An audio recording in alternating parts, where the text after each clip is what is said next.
for us, it was about building relationships, making sure our club was here, making sure our players are part of community initiatives, and all of the outreach and conversations that we've had with our corporate partners. Very happy to welcome Shawn McIntosh. He's the CEO at the Las Vegas Lights FC. Shawn, welcome to the podcast. Thanks for having me, Shawn. Not a problem at all. I always start the podcast trying to figure out people's sports business origin story. How did you get your start in the world of sports? Man, I got my start working in this great industry. Like many people, it started off with an internship. I got my undergrad degree in criminal justice. My first job out of school was working at a juvenile detention center. It wasn't something I was super passionate about. So like many people, took a step back and tried to think of where I wanted to take my life and what I was passionate about. And sports was something played and deeply about, but knew I wasn't of any level to go on a professional journey. Had been connected with some folks that had recommended sports business, so got my master's degree in that field. And at that time, got my degree, moved back home to where my family was in Virginia Beach, and literally walked into the two local teams, both minor league, both the Norfolk Admirals and Norfolk Titans. The Norfolk Admirals, a AAA hockey team, so they were in the American Hockey League at the time, had a position open for an internship and took that leap and never really looked back. And so that's, it is a similar tale of one, unfortunately, lack of ability. So we can't be on the ice or the field or the court, and we start putting our passion for sport into working behind the scenes. So at the Admirals, you've got a good grounding of the things that move a sports business, which is cheeks on the seats, making those sales, and we're in a bunch of those roles at the Admirals. Yeah, and look, my experience there is one I always recommend to new folks that are trying to break into the industry. And I'll get the question all the time from kids right out of school that are looking to get their break. And I always go back to my time with the Norfolk Admirals. And the reason being is that typically minor league teams are low resourced. They don't have huge staffs. They rely heavily on their interns. And so whether it's in an intern role or an entry level position, your opportunity to grow and learn is tremendous. And so for me personally, I got to step in and be involved in every single department, from stadium and arena operations to promotions to marketing to the team side to, of course, putting, as you said, cheeks in seats and having my piece on the group sales and revenue and selling sponsorships. So for me, it gave me the incredible opportunity to learn what I liked and what I didn't like, and find areas of a business that I didn't think I was good at when I started, to all of a sudden finding myself landing some deals on the revenue side that opened up a whole new pathway to me. So highly encourage anybody that is seeking their first opportunities in sports to consider minor league opportunities, because they do give you a chance to learn so much. And I think one of the things that's definitely a common thread in your career is sales. If you can sell, whether that's tickets, group sales, sponsorship, you can bring revenue in the door, you will find a home, in the world of sports. And so you went from the Admirals to the Houston Dynamos in a similar role in that sales space, and kept refining your ability to sell, get the cheeks in the seats. Yeah, absolutely. So I spent 4 years with the Norfolk Admirals, left there as their director of game operations, essentially match day presentation and group sales manager, wearing 2 hats, to taking that next step in major professional. So I went from Norfolk to the Phoenix Suns and Phoenix Mercury,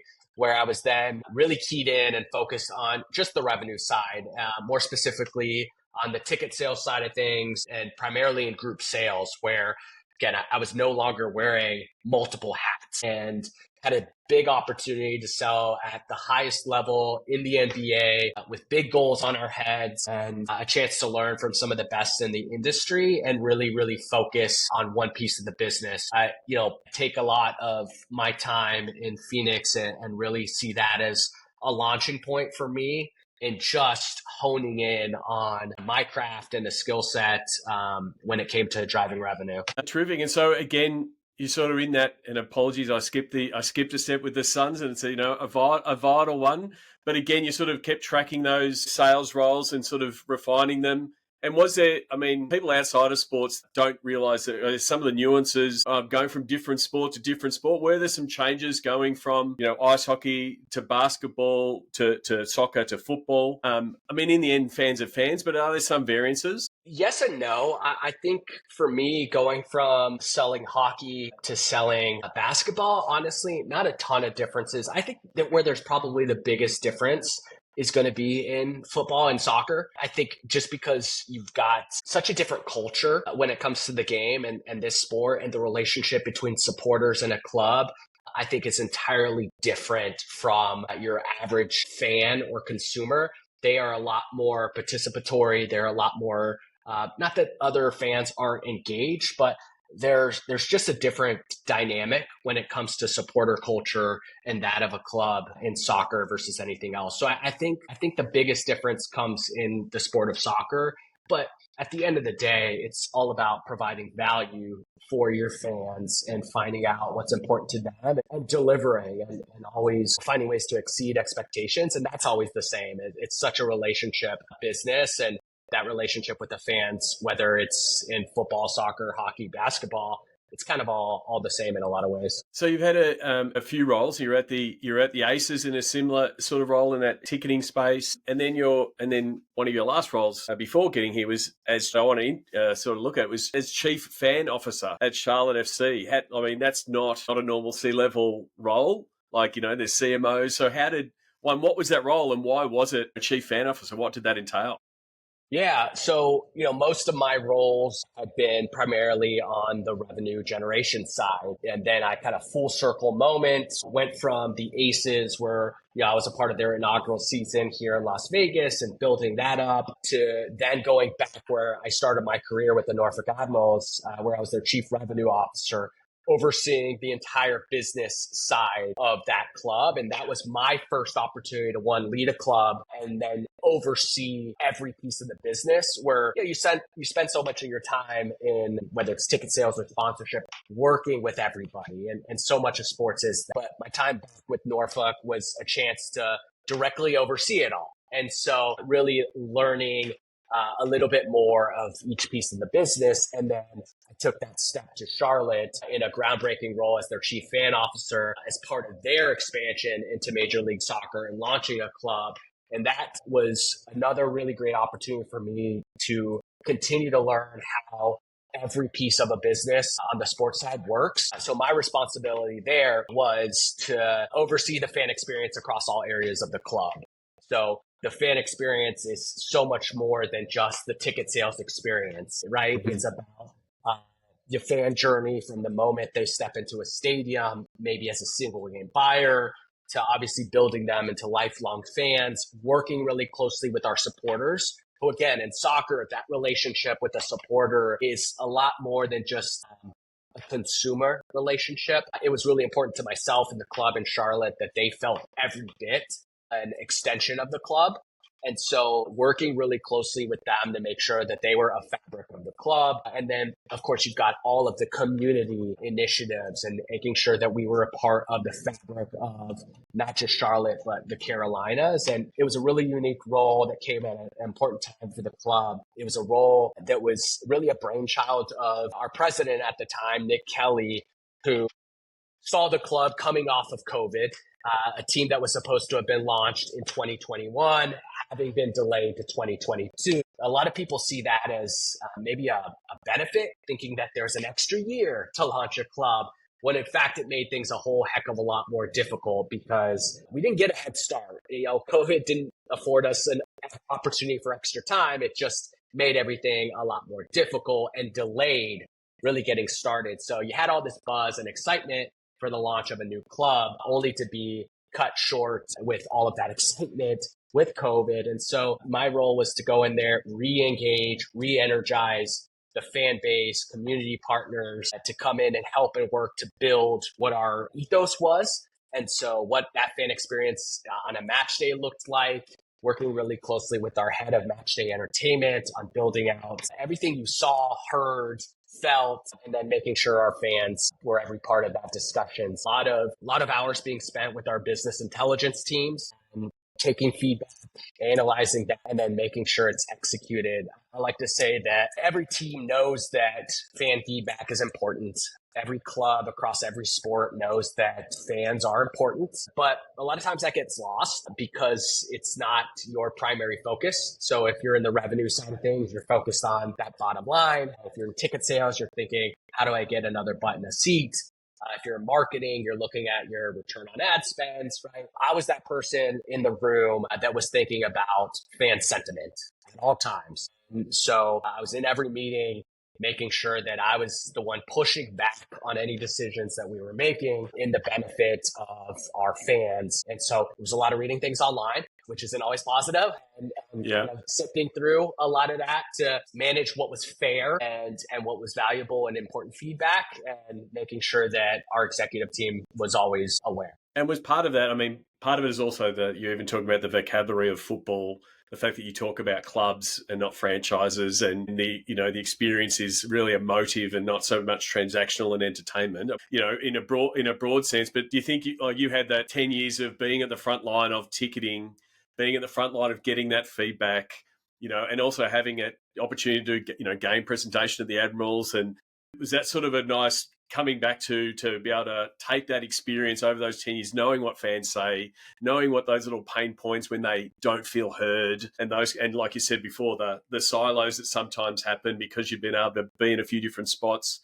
Do you think was that something that you always find yourself, you check yourself to remember what it was like when you were taking those calls, when you were getting the rejection on a call to renew a season ticket and those kind of things?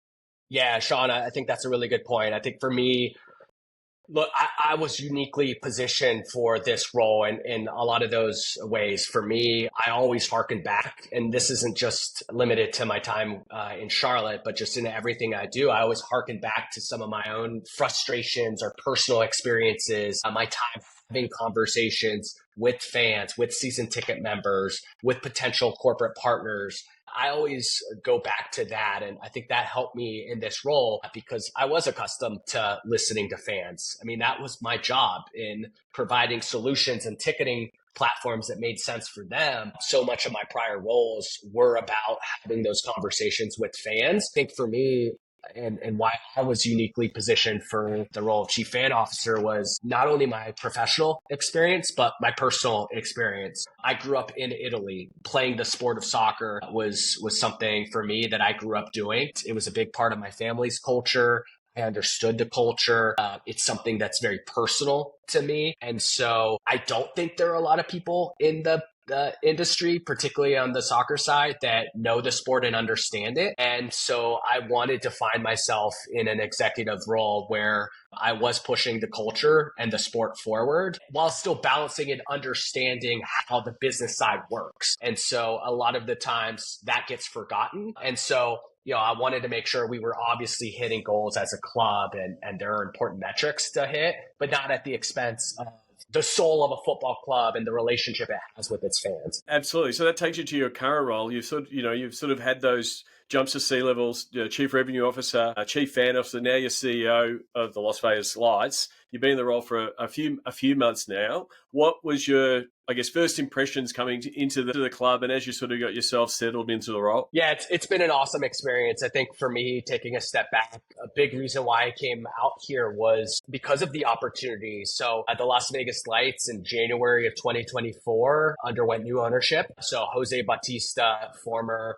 Major League Baseball player, big time star with the Toronto Blue Jays, purchased the club, and getting to connect with him and understand what his vision was, aligning with that vision as somebody who is ambitious, wants to do things the right way and at a high level in a market like Las Vegas, where I had been previously. It's a market that I love, like to think I understand a little bit, and in a sport that's obviously way past growing. It's, everybody likes to say, oh, it's growing in this country. We're way past that conversation. But with the World Cup ahead of us in a market like Las Vegas, with an owner who is as ambitious as Jose, everything really aligned for me. And getting to now take that next step for me. I was in a role where it was oftentimes felt like I was a consultant but I didn't have that final say across all of the departments. And now I'm in a position where I get to lead a club. It was really, really enticing to me. And as much as I loved my time in Charlotte, this afforded me a new opportunity, a new project with an owner like Jose. It was a no brainer. And for me, I kind of knew what I was getting into, having been in the minor league space. Again, we don't have the resources, Charlotte FC and Major League Soccer or an NBA side, but I always love that challenge, and that's where you get better. No knock to anybody else, but I know there's a lot of folks out here who continue to elevate themselves in their careers, having worked for big brand after big brand after big brand. You ask those guys to come in to go work for a minor league soccer team in the second division, and I don't know that they know what they would do. So for me, it's I always want to challenge myself. I believe in this project. This sport is really special to me.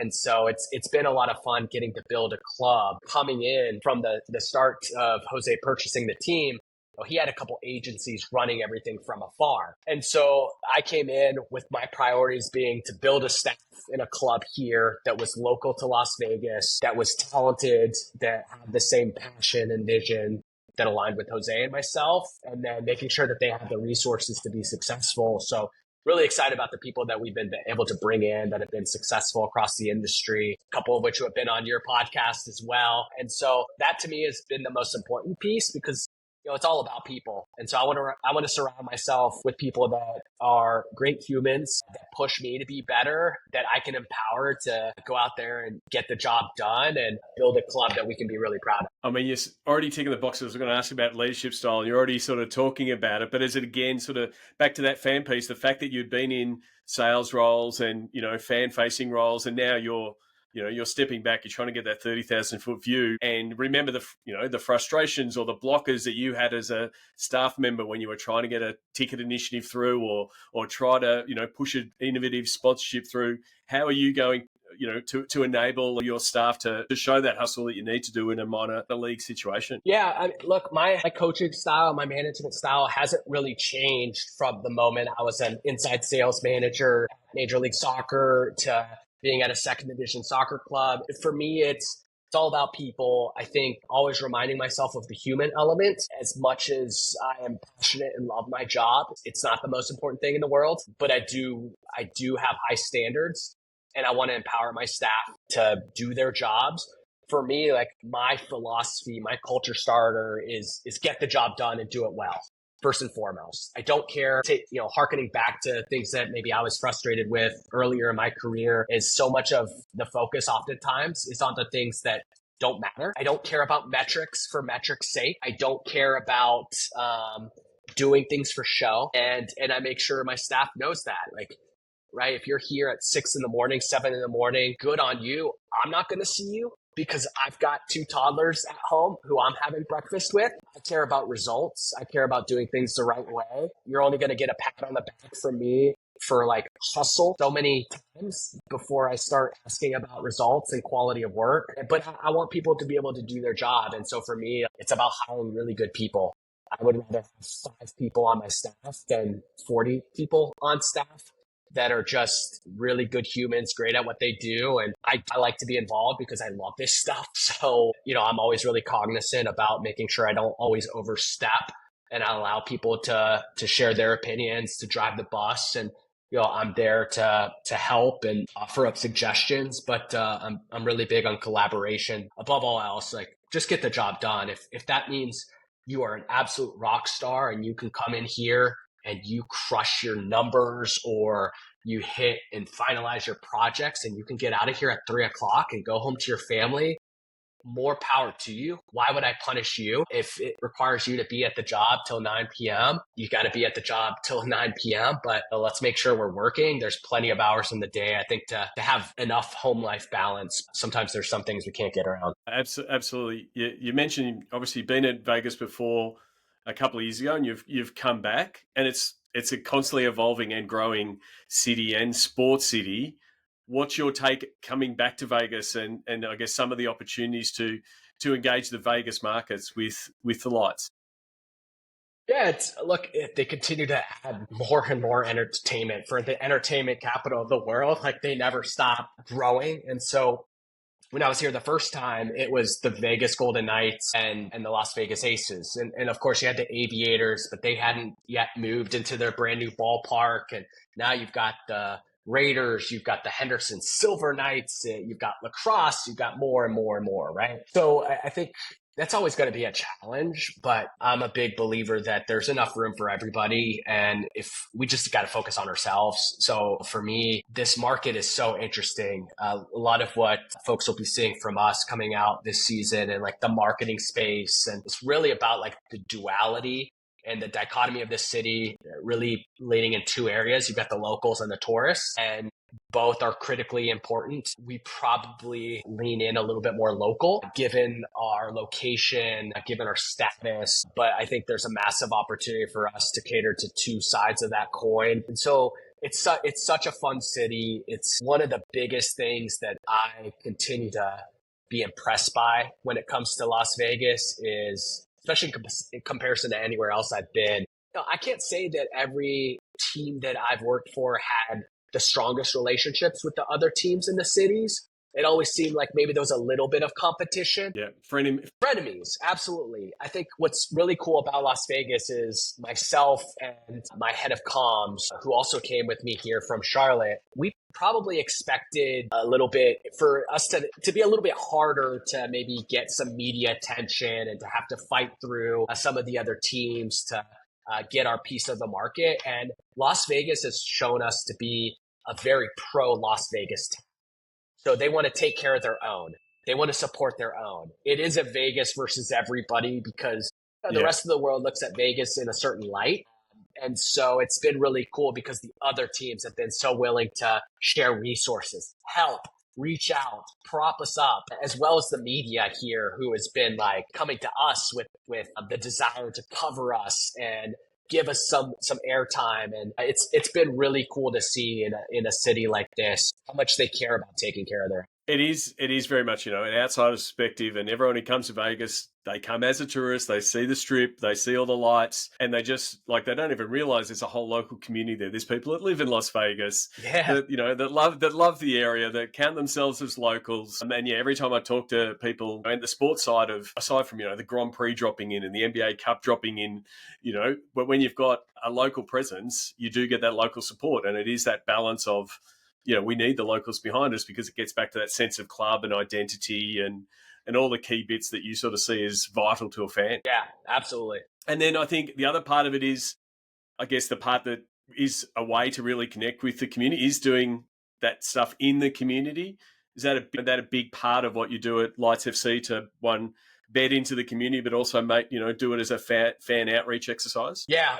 So for us, we sat down as a leadership team, and we take this as a blank slate. We're a club with a little bit of history since 2018, but we look at this as a complete rebuild. And so one of the things we did is we sat and said, what were our pillars? What are the things that we want to value above all else? And how are we going to build this club? And the first thing was Vegas first. Everything that we do centered around the notion that we want to prioritize Las Vegas. We want to prioritize the community. That doesn't mean we're not going to do some things on an international or global stage because of how global this sport is, but we always want to be thinking Las Vegas first. And so, this club had some challenges prior to Jose. I think back a couple years ago, there was an affiliation with LAFC that, to be honest, Shawn, it wasn't great. You had players coming in from out of market on match days. There wasn't a staff here. Really hard to build a sense of community when you don't have people in the market. And so for us, it was about building relationships, making sure our club was here, making sure our players are part of community initiatives, and all of the outreach and conversations that we've had with our corporate partners has been first and foremost, how do we build the community? Like, what are some of the efforts that are important to you and how can we help support it?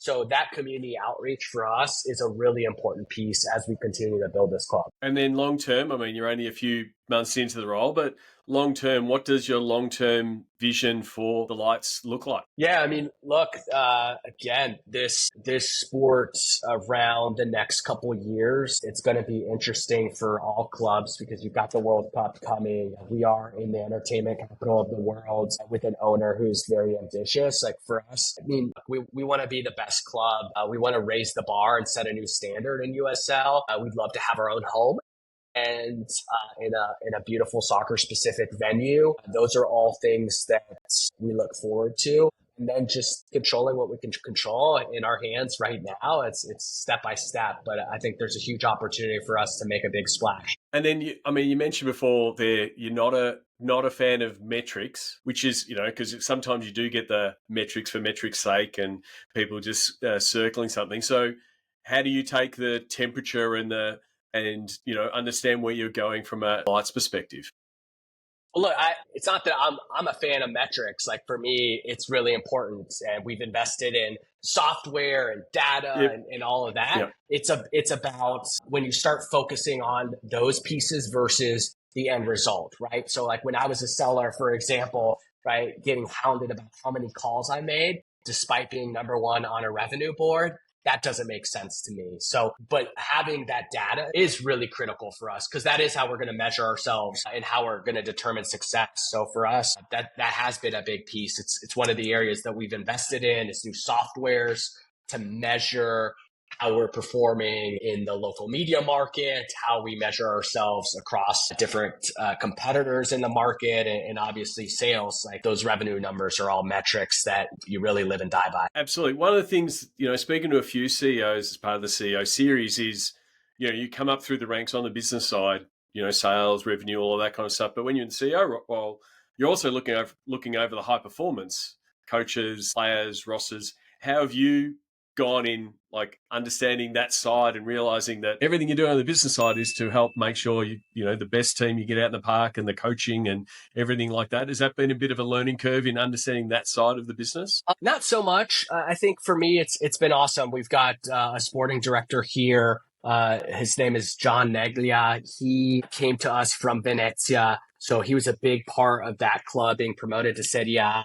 I think John's got a really great grasp on the sporting piece. For me, it's been great to come in and quickly build a relationship with somebody who just understands it, who also understands the business side and how critical it is for us to be able to lean on them and vice versa, right? If we're not putting butts in seats, it's really hard to go out and spend the money that they want to spend on a transfer fee. And we want to be a support for us. We want to be a place that our players see as a destination. So on the business side, we want to find ways to help them do that. So if there are opportunities and corporate partners that can help boost and build the fan experience or the player experience, then we want to be able to do that. And so really working together on ways that the business side can support the player side, and then finding ways to make sure that the players are part of building the community efforts and building those relationships with our corporate partners and finding ways to integrate them with our fans. I think the beauty about the culture that we have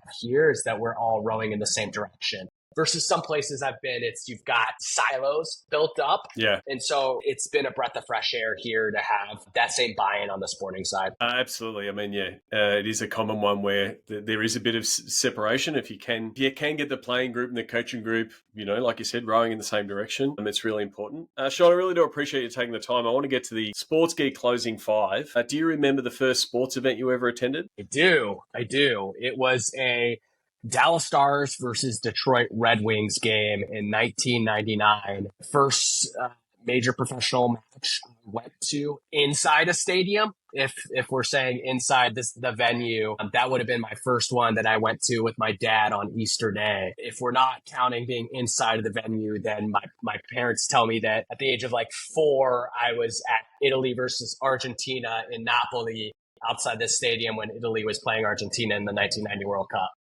But we were not in venue for that. Well, I'll accept both entries. They can't be Googled or fact checked, so that's completely fine. You would have been a lot of different sports events in your time. Do you have a favourite food memory or a go-to food at a sports event? Go-to food. So I love a good hot dog. So I love trying out, particularly if there's like a local flair on a hot dog. I got a chance to go to Monterrey to see Rayados in Mexico a couple years ago, and I was out there with a couple staff members, and it was like our hunt to find like what's the best hot dog that they've got. So always love to go on a good hot dog hunt. Yeah, always. Normally can't go wrong. Normally. What's the first app you open in the morning? Man, that's a good question, and I don't know that it's the same every single morning. I would say it's either a combination of my calendar or Twitter. Okay. Yep. No, that's fine. And you don't have to have some people have a set routine and Yeah, others, and it is a bit of a change. Is there someone that you follow? It might be an author, or it might be someone on Twitter that the podcast listeners should give a follow to, and why? So I'm a big fan of, and I primarily will look at his stuff on TikTok, but I know he's on Instagram, Eugene Healy. So he does like culture analysis and marketing trends, does really good, minute long TikTok videos highlighting a lot of what's happening across different brands in the marketing space. I find his videos like really easy to consume, as most are on TikTok, and really interesting. I think a lot of times folks can kind of limit themselves to like consuming just like sports business. And so like he's somebody that I find really interesting, and his insights just across different marketing brands are things that I can generally like pull from and find is really valuable. Absolutely. I'm a big fan of Steal with Pride, and looking at other areas and other verticals or other industries is a great for sports. I mean, we can always be stealing from other markets and other sports, but like looking at what music's doing, or what the streamers are doing to promote all their different things is always one that's worthwhile. And then lastly, I always ask people, what is their social media platform is their MVP? And I give you two options. You can have your personal one, and then from the Lights point of view. So I'll start with the Lights point of view. We just launched all of our business plans, our department business plans this past week, and spent a ton of time on social media and talking about that. And I'd say from the Lights point of view would be Instagram. We just see that as like the most clear insight or look into like the holistic club brand. But personally, if you would have asked me this like 2 years ago, maybe 3 years ago, Twitter is definitely a look. First and foremost, Shawn, I probably spend way too much time on social media, like across all of the platforms. I love them all. Guilty. They all have their space. I think that Twitter is a great place to like build a community, interact with people. I'm a big Serie A Calcio fan, so it's been a place where I've been able to like build relationships with fans of the sport in Italian football. But I really enjoy TikTok. Love it. I think for me, it's just it's a lot more fun, and I think their algorithm is incredible. It's love that it is a space where if you are really good and talented and you're creative, no matter what it is, whatever vertical, if you're a comedian, if you have a cool story to tell. For me, I love this idea. It's truly the American dream that you now have a place that you could go to, create content, and if it's good enough, somebody will find it, and you can make a name for yourself. So really big fan of TikTok as a platform. And there's no rules. There's no rules. There's no rules. A follow-up to that one, because it is potentially in the cards. What happens if the plug gets pulled on TikTok in the US?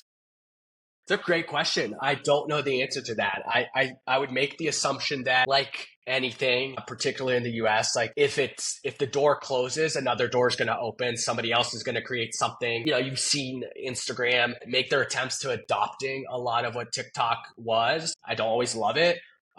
So I think there'll be something that happens to fill that void. But yeah, I think TikTok has figured it's something out that the others hadn't. And it's just was a different space. And again, I love the fact that there's not really a rule book for TikTok, that you can develop your own personality and go nuts with it. And from a brand standpoint, as a club, it allows you to test different things, allows you to pull in a completely different audience without hurting your own brand.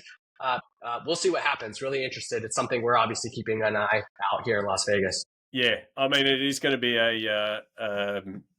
an interesting, I guess, from a sports marketer's point of view, to see how it all shakes out. If if a click of the fingers from government and all the TikTok accounts are gone, and it has been an avenue to talk to that younger fan. But like you just said, TikTok is for everyone, and it's growing for all demographics, and it's got content for everybody. So it's going to be really interesting to see in 2025 where it all lands. Thank you very much for coming onto the podcast. I'm glad we were able to reconnect after a bit of a technical glitch a couple of weeks ago. I always ask listeners to reach out to guests and say thank you. What is the best platform for them to reach out to you, Shawn? So part of my role at Charlotte FC was just to be the most connected executive in all of sports. So I continue to make sure that is the case here in Las Vegas. So honestly, you can reach me across Twitter at Shawn_McIntosh, on Instagram at Shawn McIntosh, on TikTok, on LinkedIn, via email. So whatever is easiest, I'm available.